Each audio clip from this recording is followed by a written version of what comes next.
Daya! Ah! Daya! Coba! Ah! Ini bukan nyerahin. Vamos! Hut!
Here in Malawi.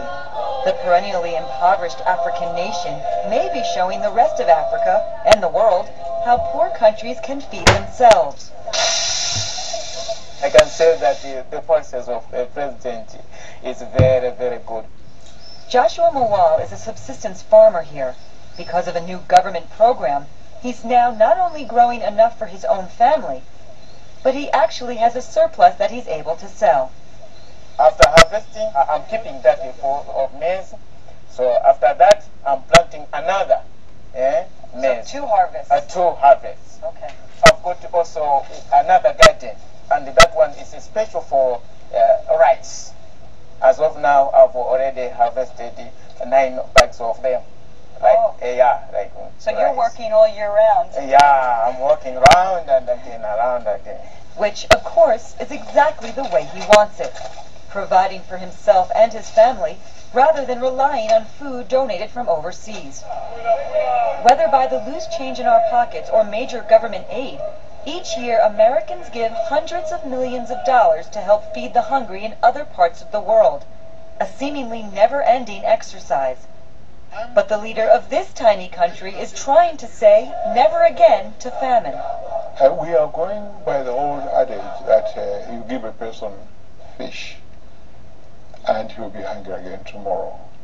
But we teach a person how to fish, he will never be hungry again. Malawian President Binguwa Mutharika is aiming to end starvation here by defying the West, and in doing so, changing how dependent nations handle food security. At first glance, it's hard to find Malawi on a map. Many Americans only know it as the place where Madonna adopted her son. But celebrity visits notwithstanding, President Mutharika's plan to combat famine is garnering a very different kind of attention. You could say his solution is full of fertilizer.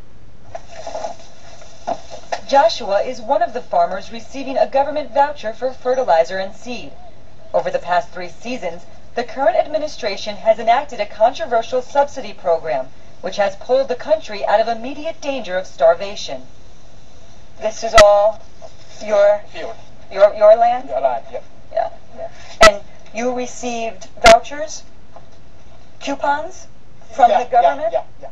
Joshua and other farmers I talked to here say the subsidies have changed everything. Joshua's neighbor, Unkumputira, also grows maize. We can see the difference between now and the past. Since we started receiving the inputs, we are much better off. The program is a very good one, and we don't go hungry anymore. Frank Munafumbo is the Deputy Minister of Agriculture and Food Security. This is a group in our society which earn less than $1 a day. And it's a clear given logic to say if you were to produce enough maize or crops, you have to use fertilizers. And most of our people in the rural areas are unable to afford the price of fertilizers. This is why there was a need, indeed, if we believed in participatory democracy, that we could not afford 80% of our population marginalized. This is why the president made a very strong decision that it is high time we subsidize these people so that they could afford this very expensive commodity, but yet very, very necessary commodity. Very necessary because just the year before, in 2005, Malawi went through a severe food crisis, producing one of its lowest maize harvests on record, and saw 38% of the population in need of food aid. Past 20 years or so, Malawi has always had food shortages. We had famines. We had severe cases of malnutrition.